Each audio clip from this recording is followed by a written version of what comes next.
ನಮಸ್ಕಾರ ವೀಕ್ಷಕರೇ, ನಾನು ನಿಮ್ಮ ಮಂಜುನಾಥ್ ಅಡ್ವೊಕೇಟ್ ಹಾಗೂ ಅಧ್ಯಾತ್ಮ ಚಿಂತಕರು ಮಾತಾಡ್ತಾ ಇರೋದು. ಈ ಒಂದು ಮಂಜುನಾಥ್ ಅಡ್ವೊಕೇಟ್ ಎಂಬುವಂತಹ ಕಾನೂನಿನ ಚಾನಲನ್ನು ಮತ್ತೆ ಈಗ ನೂತನವಾಗಿ ಜನರಿಗೆ ನ್ಯಾಯ, ನೀತಿ, ಧರ್ಮ ಇವುಗಳ ಪರಿಚಯ ಮಾಡಬೇಕು ಅಂತ ಹೇಳಿ ಈ ಒಂದು ಅಂತರ್ಯಾಮಿ ಸ್ಪಿರಿಚುಯಲ್ ಎಂಬುವಂತಹ ಹೊಸ ಚಾನಲನ್ನು ನಮಸ್ಕಾರ ವೀಕ್ಷಕರೇ, ನಾನು ನಿಮ್ಮ ಮಂಜುನಾಥ್ ಅಡ್ವೊಕೇಟ್ ಹಾಗೂ ಅಧ್ಯಾತ್ಮ ಚಿಂತಕರು ಮಾತಾಡ್ತಾ ಇರೋದು.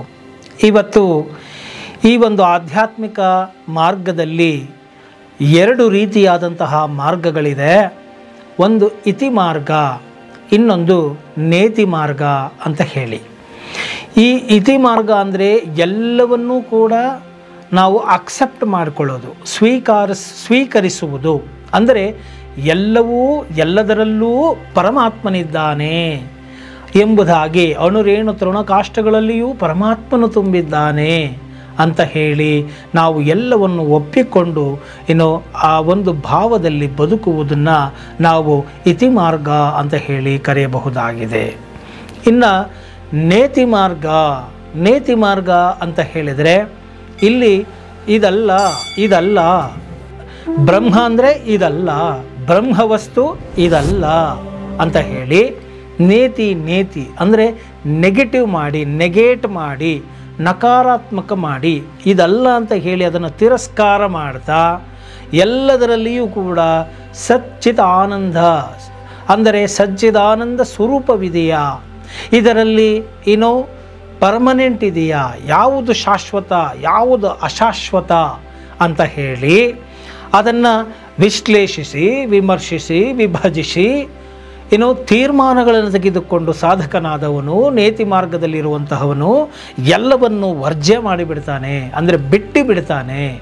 ಇದಲ್ಲ ಅಂತ ಹೇಳಿ ಬಿಟ್ಟು ಬಿಡ್ತಾನೆ.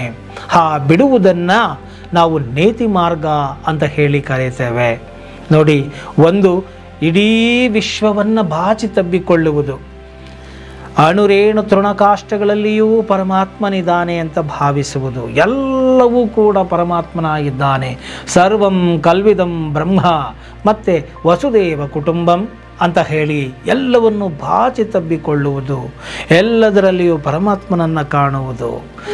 ಇದು ಒಂದು ಮಾರ್ಗ ಆದರೆ, ಸಕಾರಾತ್ಮಕವಾದಂತಹ ಮಾರ್ಗ. ಆದರೆ ನಕಾರಾತ್ಮಕ ಅಂದರೆ ನೆಗೆಟ್ ಮಾಡುವುದರ ಮುಖಾಂತರ ಈ ಜಗತ್ತನ್ನು, ಬ್ರಹ್ಮವನ್ನು ಬೇರೆ ಮಾಡಿ, ಪ್ರತ್ಯೇಕ ಮಾಡಿ, ಆರಂಭದ ದಿನಗಳಲ್ಲಿ ಈ ಒಂದು ತಾತ್ಕಾಲಿಕವಾದಂತಹ ಒಂದು ವಿಷಯಗಳನ್ನೆಲ್ಲವನ್ನು ಕೂಡ, ಅಶಾಶ್ವತವಾದಂತಹ ವಿಷಯಗಳನ್ನೆಲ್ಲವನ್ನು ಪ್ರತ್ಯೇಕಿಸಿ ಅವುಗಳನ್ನು ಬಿಟ್ಟು ಬಿಡೋದು, ತ್ಯಾಗವನ್ನು ಮಾಡಿಬಿಡೋದು, ಸತ್ಯವಾದದನ್ನು ಮಾತ್ರ ಇಟ್ಟುಕೊಳ್ಳುವ ಪ್ರಯತ್ನವನ್ನು ಮಾಡುವಂಥದ್ದು ನೇತಿ ಮಾರ್ಗ ಅಂತ ಹೇಳಿ ಕರೆಯಲಾಗುತ್ತೆ. ಈ ಎರಡು ಮಾರ್ಗಗಳಲ್ಲಿ ನೇತಿ ಮಾರ್ಗ ಹೇಗೆ ಪ್ರಾರಂಭದ ಹಂತಗಳಲ್ಲಿ ಇರುತ್ತೆ, ಆಮೇಲೆ ಈ ಜ್ಞಾನ ಮತ್ತು ವಿಜ್ಞಾನವಾಗಿ ಹೇಗೆ ಪರಿವರ್ತಿತವಾಗುತ್ತೆ ಅಂತಿಮ ಹಂತದಲ್ಲಿ ಎಂಬುದರ ಬಗ್ಗೆಯೂ ಕೂಡ ತುಂಬ ಚೆನ್ನಾಗಿ ಮಾತನಾಡಿದ್ದಾರೆ. ಅದೇನಪ್ಪ ಅಂತ ಹೇಳಿದ್ರೆ, ನೋಡಿ, ಈ ನೇತಿ ಮಾರ್ಗ ಹೇಗೆ ಅಂತಂದರೆ ಈರುಳ್ಳಿಯ ಸಿಪ್ಪೆಗಳನ್ನು ಬಿಡಿಸಿಕೊಳ್ಳುವ ರೀತಿಯಲ್ಲಿ. ಅಂದರೆ ಈರುಳ್ಳಿ ಸಿಪ್ಪೆಗಳನ್ನ ಬಿಡಿಸ್ತಾ ಹೋದರೆ ಕೊನೆಗೆ ಏನೂ ಉಳಿಯೋದಿಲ್ಲ, ಒಳಗಡೆ ಖಾಲಿ ಇರುತ್ತೆ. ಹಾಗೆ ಆ ಖಾಲಿನೇ ಪರಬ್ರಹ್ಮ ಸ್ವರೂಪ ಆಗಿದೆ ಮತ್ತು ಅದು ಸಾಕ್ಷಿ ರೂಪದಲ್ಲಿ ಇದೆ. ಅದನ್ನೇ ನಾವು ಅಂತಃಸಾಕ್ಷಿ, ಅಂತರ್ಯಾಮಿ ಅಂತ ನಾವು ಕರೀತೇವೆ. ಅಂದರೆ ಎಲ್ಲವನ್ನು ಸಿಪ್ಪೆ ಬಿಡಿಸಿದ ಹಾಗೆ ಈ ದೇಹ ನಾನಲ್ಲ, ಈ ಪಂಚೇಂದ್ರಿಯಗಳು ನಾನಲ್ಲ, ಈ ಬುದ್ಧಿ ನಾನಲ್ಲ, ಈ ಚಿತ್ತ ನಾನಲ್ಲ, ಈ ಮನಸ್ಸು ನಾನಲ್ಲ, ಈ ಅಹಮ್ಮು ನಾನಲ್ಲ, ಹೀಗೆ ಇದೆಲ್ಲವನ್ನು ಬಿಡ್ತಾ ಬಿಡ್ತಾ ಬಿಡ್ತಾ ಕೊನೆಗೆ ಸಾಕ್ಷಿ ಉಳಿಯೋದೇ ಪರಬ್ರಹ್ಮ. ಅಲ್ಲೇ ಬಿಡೋದಕ್ಕೆ ಏನೂ ಇರಲ್ಲ, ಜಸ್ಟ್ ಒಂದು ಸಾಕ್ಷಿಯಾಗಿ, ವಿಟ್ನೆಸ್ ಆಗಿ ಆತನು ಇರ್ತಾನೆ. ಅದನ್ನು ನಾವು ನೇತಿ ಮಾರ್ಗ ಅಂತ ಹೇಳಿ ಕರೆಯಬಹುದಾಗಿದೆ. ಇನ್ನು ಈ ಜ್ಞಾನಿ ನೇತಿ ಮಾರ್ಗಗಳನ್ನು ಅನುಸರಿಸಿ ಈ ವಿಷಯ ಬುದ್ಧಿಯನ್ನು ಪೂರ್ಣವಾಗಿ ತ್ಯಾಗ ಮಾಡಿ, ವಿಷಯ ಬುದ್ಧಿ ಅಂದ್ರೇನು, ತಾತ್ಕಾಲಿಕ ಮತ್ತು ಅಶಾಶ್ವತ ವಸ್ತುಗಳ ಕಡೆಗೆ ಆಕರ್ಷಿತರಾಗುವುದು ಮತ್ತು ಅದರ ಕಡೆಗೆ ಮೋಹಿತರಾಗುವುದು, ಅದನ್ನು ಈತನು ನೇತಿ ಮಾರ್ಗದವರು ಬಿಟ್ಟು ಬಿಡ್ತಾರೆ. ಯಾಕೆಂದರೆ ಇದರ ಸ್ವರೂಪ ಇಂಥದ್ದೇ ಅಂತ ಹೇಳಿ. ಒಮ್ಮೆ ನಾವು ಬಟ್ಟೆಗಳನ್ನು ಹಾಕಿ ನೋಡಿಕೊಂಡು ಬಿಟ್ಟು ಬಿಡೋದು, ಒಡವೆಗಳನ್ನು ಹಾಕಿ ನೋಡಿಕೊಂಡು ಇದರದಿಷ್ಟೇ ಅಂತ ಹೇಳಿ ಬಿಟ್ಟುಬಿಡೋದು. ಹಣದ ಸ್ವರೂಪ ಇಷ್ಟು ನೋಡು, ಫ್ಲೈಟ್ ಇಷ್ಟು, ಈ ವಿಮಾನದ ಸುಖ ಹಿಂಗಿರುತ್ತೆ, ಹೆಣ್ಣಿನ ಸುಖ ಹಿಂಗಿರುತ್ತೆ, ಮಣ್ಣಿನ ಸುಖ ಹಿಂಗಿರುತ್ತೆ, ಮತ್ತು ದೊಡ್ಡ ದೊಡ್ಡ ಐಷಾರಾಮಿ ಹೋಟೆಲ್ಗಳ ಸುಖ ಹೀಗಿರುತ್ತೆ. ಎಲ್ಲವನ್ನು ನೋಡಿ ನೋಡಿ ಬಿಟ್ಬಿಡೋದು. ಇದಿಷ್ಟೇ ನೋಡು ಮನಸ್ಸೇ, ಇದಿಷ್ಟೇ ಇದರ ಏನೋ ಗತ್ತು ಅಂತ ಹೇಳಿ ಬಿಟ್ಟು ಬಿಡ್ತಕ್ಕಂಥದ್ದು ಇದನ್ನು ನೇತಿ ಮಾರ್ಗ ಅಂತ ಹೇಳಿ ನಾವು ಕರೀತೇವೆ.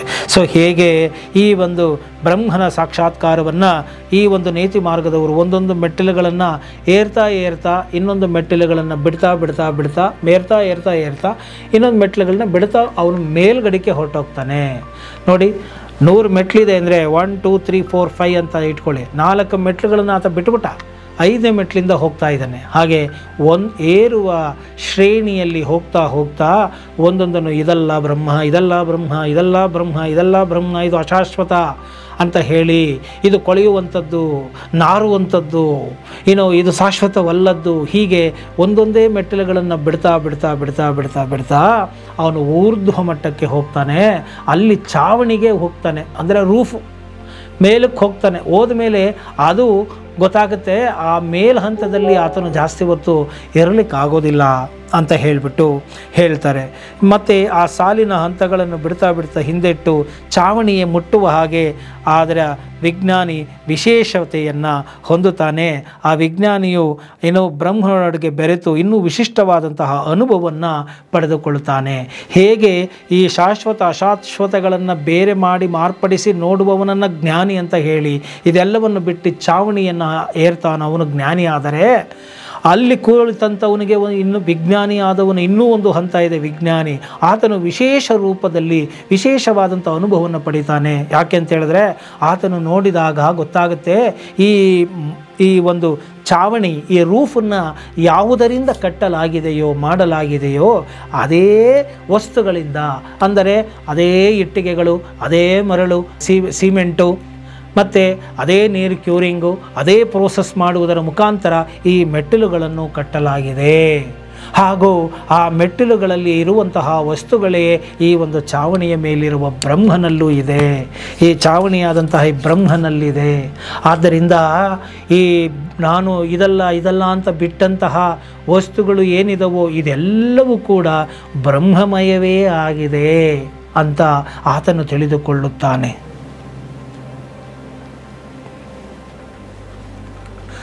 ಪರಮಾತ್ಮನನ್ನು ಬಿಟ್ಟು ಯಾವುದೂ ಇಲ್ಲ ಅಂತ ಒಬ್ಬ ವಿಜ್ಞಾನಿಯಾದವನು ತಿಳಿದುಕೊಳ್ತಾನೆ.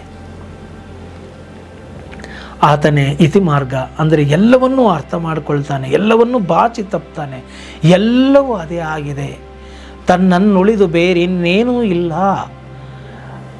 ಎಂಬುದಾಗಿ ಆ ಒಂದು ಸ್ಥಿತಿಯನ್ನು ಆತ ಮುಟ್ತಾನೆ. ಅದೇ ನಾವು ಕರೀತಕ್ಕಂಥದ್ದು ಬ್ರಹ್ಮಸ್ಥಿತಿ. ಆ ಸ್ಥಿತಿಯಲ್ಲಿ ಹೋದಾಗ ವಿಜ್ಞಾನಿಯಾದವನು ಇಂತಹ ವಿಶಿಷ್ಟವಾದಂತಹ ಅನುಭವಗಳನ್ನು ಕೂಡ ಪಡೆದುಕೊಳ್ತಾನೆ. ನೋಡಿ, ಉಪ್ಪು ಬಂದಿದ್ದು ಸಮುದ್ರದಿಂದ. ಆ ಸಮುದ್ರದಿಂದ ಬಂದಂತಹ ಉಪ್ಪಿನ ಗೊಂಬೆ ಸಮುದ್ರವನ್ನು ಅಳೆದು ಬಿಡ್ತೀನಿ ಅಂತ ಹೋಯ್ತಂತೆ.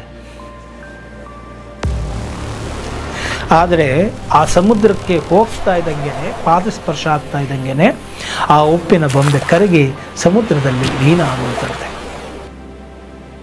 ಹಾಗೆ ಈ ಸಾಧಕನು ನೇತಿ ಮಾರ್ಗದ ಮುಖಾಂತರವೇ ಆಗಲಿ, ಇತಿ ಮಾರ್ಗದ ಮುಖಾಂತರವೇ ಆಗಲಿ ಹೋದಾಗ ಆ ಒಂದು ಪರಾಕಾಷ್ಠೆಯಾದಂತಹ ಅಂತಿಮ ಮಟ್ಟದಲ್ಲಿ, ಭಾವದಲ್ಲಿ ಆತನಿಗೆ ಗೊತ್ತಾಗುತ್ತೆ, ಇದೆಲ್ಲವೂ ಬ್ರಹ್ಮಮಯವಾಗಿದೆ, ಅದ್ವಿತೀಯವಾಗಿದೆ, ಬ್ರಹ್ಮ ಒಂದೇ ಸತ್ಯ, ಜಗನ್ ಮಿಥ್ಯ ಅಂದರೆ ಟೆಂಪ್ರವರಿ, ಸುಳ್ಳು, ಇವತ್ತಿದ್ದು ನಾಳೆ ಹೋಗುವಂಥದ್ದು, ಅಶಾಶ್ವತ ಅಂತ ಅರ್ಥ ಅಷ್ಟೇ. ಸೊ ಈ ಒಂದು ಬ್ರಹ್ಮನ ಒಂದು ಸ್ಥಿತಿಯನ್ನು, ಆ ಒಂದು ಏಕಮೇವಾದ್ವಿತೀಯವಾದಂತಹ ಒಂದು ಆ ದಿವ್ಯಾನುಭವವನ್ನು ಪಡೆದುಕೊಳ್ಳೋದಕ್ಕೆ 2 ಮಾರ್ಗಗಳು ಕೂಡ ಇದ್ದಾವೆ. ಯಾವ ಮಾರ್ಗದವರು ಕಿತ್ತಾಡುವ ಪ್ರಮೇಯವಿಲ್ಲ. ನನ್ನ ಮಾರ್ಗ ಶ್ರೇಷ್ಠ ಅಂತ. ಹಾಲು ಕುಡಿಯುವ ಮಗುವಿಗೆ ಹಾಲು ಶ್ರೇಷ್ಠ, ಬಿರಿಯಾನಿ ತಿನ್ನುವ ಮಗನಿಗೆ ಬಿರಿಯಾನಿಯೇ ಶ್ರೇಷ್ಠ. ಅವರವರ ಸಂಸ್ಕಾರಗಳು, ಸ್ಥಿತಿಗಳು, ಪರಿಸ್ಥಿತಿಗಳಿಗೆ ತಕ್ಕ ಹಾಗೆ ಅವರು ಆ ಬ್ರಹ್ಮವನ್ನು ಸೇರ್ತಾರೆ. ಆದ್ದರಿಂದ ಅಂತಹ ಪರಬ್ರಹ್ಮ ಸ್ವರೂಪವು ನಿಮಗೆ ದಕ್ಕಲಿ, ಅದರ ಜ್ಞಾನವು ನಿಮಗೆ ಸಿಗಲಿ.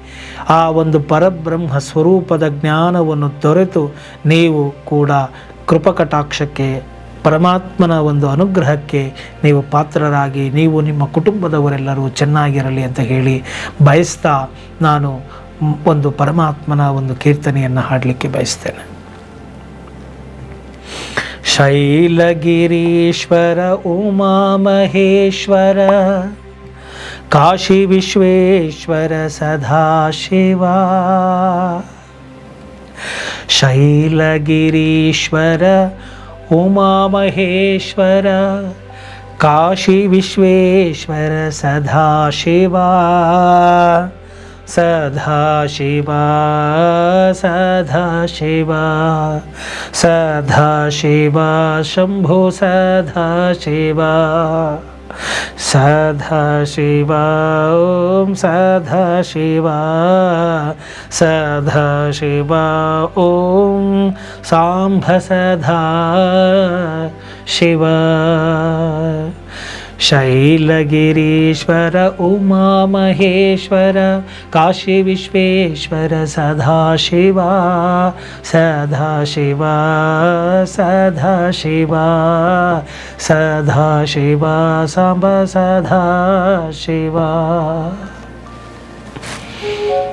ಆ ಪರಮಾತ್ಮನಾದಂತಹ ಶಿವನ ಕೃಪೆ ನಿಮ್ಮೆಲ್ಲರಿಗೂ ಸಿಗಲಿ ಅಂತ ಹೇಳ್ತಾ ಇವತ್ತಿನ ಈ ಒಂದು ವಿಡಿಯೋವನ್ನು ಮುಗಿಸ್ತಾ ಇದ್ದೇನೆ. ಈ ವಿಡಿಯೋ ನಿಮ್ಗೆ ಇಷ್ಟ ಆಗಿದೆ ಆದಲ್ಲಿ ಮರೆಯದ ಹಾಗೆ ಲೈಕ್ ಕೊಡಿ, ಕಾಮೆಂಟ್ಗಳನ್ನು ಮಾಡಿ, ಇತರರಿಗೂ ಕೂಡ ಶೇರ್ ಮಾಡಿ ಅಂತ ಹೇಳ್ತಾ ನಿಮ್ಮ ಒಂದು ಪ್ರೀತಿ ಈ ಚಾನಲಿನ ಒಂದು ಪ್ರೋತ್ಸಾಹ ಇರಲಿ. ಈ ಪ್ರೋತ್ಸಾಹ ಕೊಡೋದ್ರ ಮುಖಾಂತರ ಈ ಚಾನಲನ್ನು ನೀವು ಬೆಳೆಸಿ ಅಂತ ಹೇಳ್ತಾ ಈ ವಿಡಿಯೋ ಮುಗಿಸ್ತಾ ಇದ್ದೀನಿ. ಜೈ ಹಿಂದ್, ಜೈ ಕರ್ನಾಟಕ ಮಾತೆ.